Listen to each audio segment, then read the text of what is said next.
কার বলো তো ইচ্ছে করে নিজের বাড়ি ছেড়ে অন্যের বাড়িতে যেতে।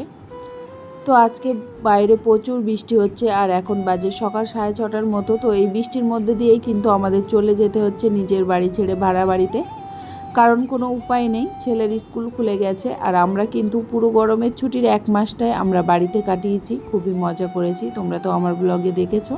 তো ইচ্ছে না থাকলেও কিন্তু কিছু করার নেই। আর যেহেতু হাজব্যান্ড অফিস করতে অসুবিধা হচ্ছে বাড়ি থেকে, তো ফাইনালি চলেই যেতে হচ্ছে।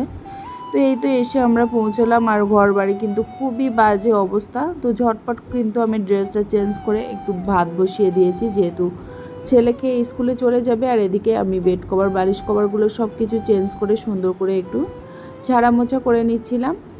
তো ছেলে স্কুলে চলে যাওয়ার পর তারপরে ঘর বাড়িগুলো একটু ডিপ ক্লিন করে নেব। তো এদিকে একটু কাঁকরোল চচ্চড়ি আর ডিম ভাজা করে নিয়েছি, সেটা দিয়েই ওকে খাইয়ে দিচ্ছি। আর ও এখানে বসে স্কুলের কাজটা করে নিচ্ছে।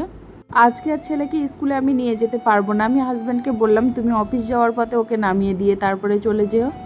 তো হাজব্যান্ড ওকে নিয়ে চলে গেছে। আর এদিকে ঘরে এসে দেখছি আমার ছেলের পড়ার টেবিলটা খুবই বাজে অবস্থা।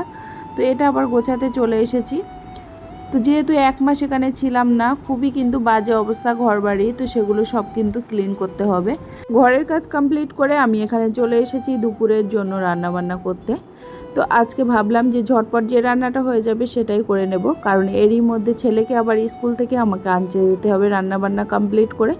তো এখানে বসিয়ে দিয়েছিলাম অল্প একটু মাংস, আর প্রেশার কুকারে দিলে যেহেতু ঝটপট হয়ে যাবে ওই জন্য মাংসটা প্রেশার কুকারে দিয়ে দিয়েছি। আর এখানে ভাবলাম একটু খিচুড়ি বানিয়ে নিই, তাহলে ঝটপট হয়ে যাবে। আর খিচুড়ি খেতে তো আমাদের বাড়িতে সবাই কম বেশি খুবই ভালোবাসে। আর বাইরে কিন্তু ঝুম বৃষ্টি হচ্ছে, তো বৃষ্টিতে খিচুড়ি খেতে কার না ভালো লাগে বলো তো। তো এখানে ওই জন্য বসিয়ে দিয়েছি খিচুড়ি, আর খিচুড়িটা ঝটপট হয়ে যাবে। তো কোনো সবজি ছিল না, যেহেতু আলু ছিল ওই জন্য আলু দিয়েই কিন্তু আজকে খিচুড়িটা বানিয়ে নিয়েছি। এখন বাজে সন্ধ্যে 6:30টার মতো, আর হাজব্যান্ড অফিস থেকে চলে এসেছেন। তো আমি ভাবলাম সন্ধ্যেবেলা একটু কোনো কিছু টিফিন বানাই। তো যেহেতু পাস্তা ছিল পাস্তাটাই বানিয়ে নিচ্ছি।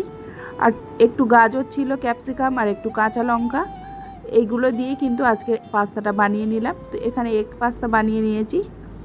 তো এখানে এগ পাস্তা নিয়ে নিলাম, কমপ্লিট হয়ে গেছে। আর এখানে একটু শসা ছড়িয়ে দিচ্ছি, আর উপর থেকে একটু সস দিয়ে দেবো।